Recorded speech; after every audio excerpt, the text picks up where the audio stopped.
Hello, my name is Zach Nelson, and I have an LG front-load washing machine which will not spin. I'm going to show you the steps to take to figure out why it will not run. So the first thing you want to do is take the top cover and the back panel off. And to take the top cover off, you want to remove these two clips right here.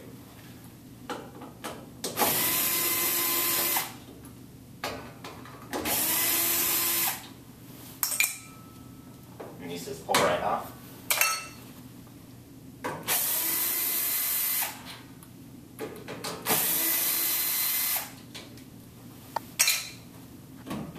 And also, remove your back panel.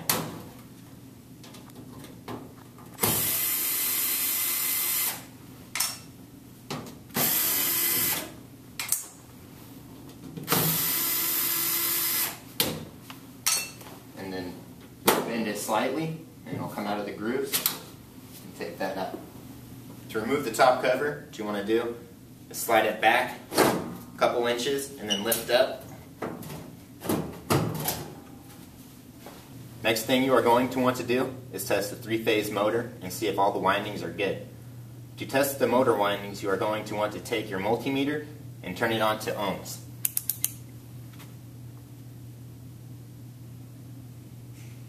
Take the 3-prong connector from your motor, unplug the terminal, and between any three terminals, between any three wires, your ohms should read between 7.5 and 7.8 ohms.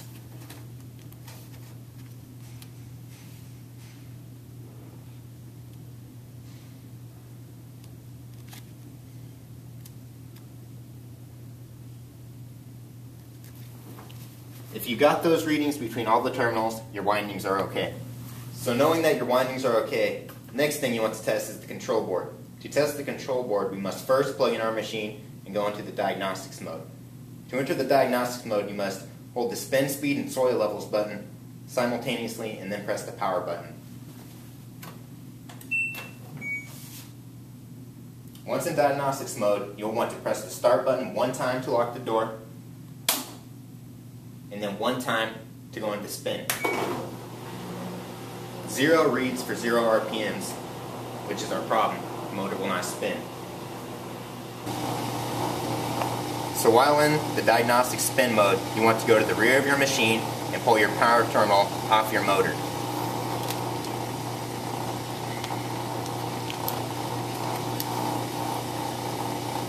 Next, you want to take your multimeter and turn it on to volts AC.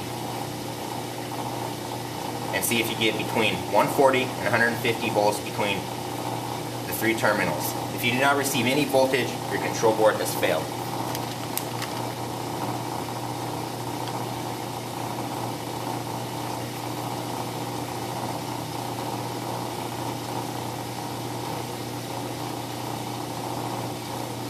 No voltage.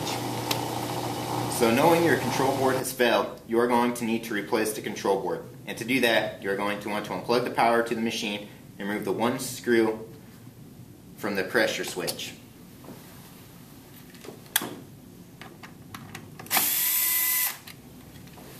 Remove the pressure switch and set aside.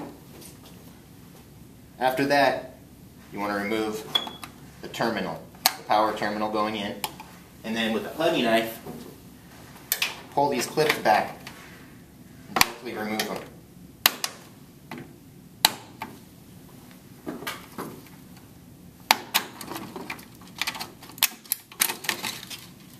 With the face removed, unplug all your terminals.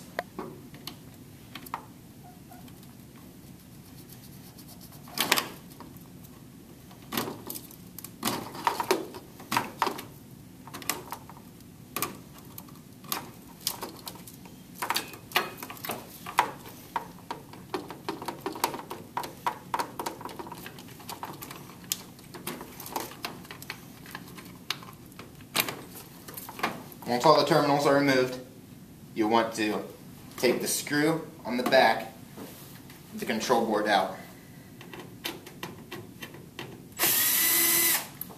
Once that's removed, you can slide your control board to the right